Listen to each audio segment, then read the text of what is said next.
आप उस वक्त गर्भगृह में प्रेजेंट थे, उस वक्त वहां पे थे जब प्राण प्रतिष्ठा चल रही थी। हमें डिटेल में बताइए कि क्या क्या रिचुअल्स थे जो प्राइम मिनिस्टर ने कंडक्ट किया। हमने देखा कि उन्होंने दंडवत साष्टांग भी किया था। क्या क्या रिचुअल्स थे, क्या क्या हुआ था उस समय गर्भगृह के अंदर? ऐसा है, ये प्राण प्रतिष्ठा का जो विधान होता है ये केवल एक दिन का या घंटे भर का नहीं होता है।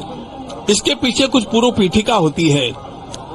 आप जानते हैं कि दिनांक 18 से यह पूजा पाठ आरंभ हो चुका था और यह पूजा पाठ 2 स्थानों पर हो रहा था।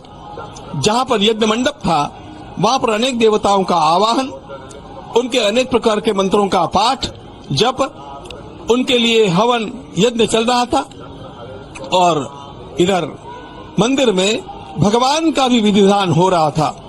उनका अनेक द्रव्यों से स्नपन हो रहा था।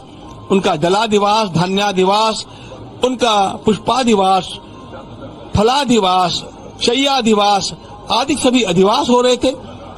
और इसमें सबसे महत्वपूर्ण बात ये थी कि जब दिनांक 21 को ठाकुर जी का स्नपन हुआ, उस स्नपन के साथ साथ कांची कामकोटि पीठ के जगद्गुरु शंकराचार्य महाराज, श्री विजेंद्र सरस्वती जी महाराज पधारे थे और उन्होंने भगवान के जो तत्वन्यास नाम का सबसे महत्वपूर्ण विधान होता है वो अपने हाथों से संपादित किया। उन्होंने स्वयं भगवान को मंत्रोपदेश किया, उन्होंने स्वयं भगवान का नाम भी रखा और सारे विधिविधान को पूर्ण होने के पश्चात अब थोड़ा सा कार्य बाकी बचा था जो बड़ा महत्वपूर्ण था। वह कार्य दिनांक 22 को संपन्न हुआ। 22 को पुनः प्रातः काल में देवताओं की पूजा, उसके पश्चात प्रधान प्रतिष्ठा का संकल्प, उसके पश्चात उस प्रधान प्रतिष्ठा के संकल्प के साथ साथ जो देव पूजन और करना होता है, जो न्यासादिक करने होते हैं वो न्यास, और उसके पश्चात भगवान का वहां पर प्राण प्रतिष्ठा मंत्र का उद्घोष वह स्वयं मैंने प्रधानमंत्री जी के मुख से करवाया। मैंने स्वयं मंत्र का पठन करके उनको मंत्र बोलने लगाया 3 बार और प्रतिष्ठ सुप्रतिष्ठित वरदो भव ये कहने के साथ प्रतिष्ठा का विधान संपन्न हुआ। अब प्रतिष्ठा हो गई तो अब भगवान का पूजन करना चाहिए। वो फिर पूजन भी हुआ। फिर 1008 चांदी के और स्वर्ण के पुष्पों से भगवान की अर्चना हुई। ये सब अनेक प्रकार की अर्चना चलती रही और फिर भगवान की आरती होकर के ये विधान पूर्ण हुआ। उसके पश्चात प्रधानमंत्री जी ने साष्टांग दंडवत प्रणाम बहुत देर के लिए किया। वो भावुक बनाने वाला क्षण था। ये सारा अंदर का विधान हुआ। जी स्वामी जी, आपने कल ये भी प्रधानमंत्री को चरणामृत भी दिया था। उन्होंने अपना अनुष्ठान उस वक्त तोड़ा था। उस समय क्या बात हुई थी आपके और प्रधानमंत्री के दौरान, उस अनुष्ठान को तोड़ने के पहले या उसके बाद में? ऐसा हुआ था, वास्तव में उपवास पूर्ण करने के लिए सामान्य तरीका जो अपनाया जाता है वो ये है कि गुनगुने जल में थोड़ा शहद और उसमें नींबू के 2 बिंदु टपका करके मिला करके और वही दे करके उपवास का समापन सामान्यतः सर्वत्र किया जाता है। हम लोगों ने भी वही सोचा था और वही तैयारी भी की थी। लेकिन गर्भगृह के बाहर आने के पश्चात प्रधानमंत्री जी ने मुझे अलग से एक बात कही कि मुझे और कुछ मत पिलाना, मुझे आप भगवान का चरणामृत ला करके पिलाना। ये बात मेरे लिए भी एक अनोखी बात थी और इसीलिए पुनः दोबारा तैयारी करके भगवान का चरणामृत वहां से लेकर के मंच के ऊपर लाया गया और मैंने 3 चम्मच वही उनको पिलाया। और उस दौरान जब आप प्राण प्रतिष्ठा के दौरान या जब आप गर्भगृह में थे, कुछ और बात हुई थी आपके प्रधानमंत्री जी से? जब चरणामृत देना था तो वो हथेली में दिया जाता है और तीर्थ लिया जाता है। मेरे मन में वही था, लेकिन उन्होंने धीमे से कहा पिला दो ना। तो फिर मैं भी भावुक हो गया और मेरे भीतर का भी वात्सल्य उमड़ आया। फिर मैंने निसंकोच उन्हें 3 बार चम्मच से चरणामृत पिलाया।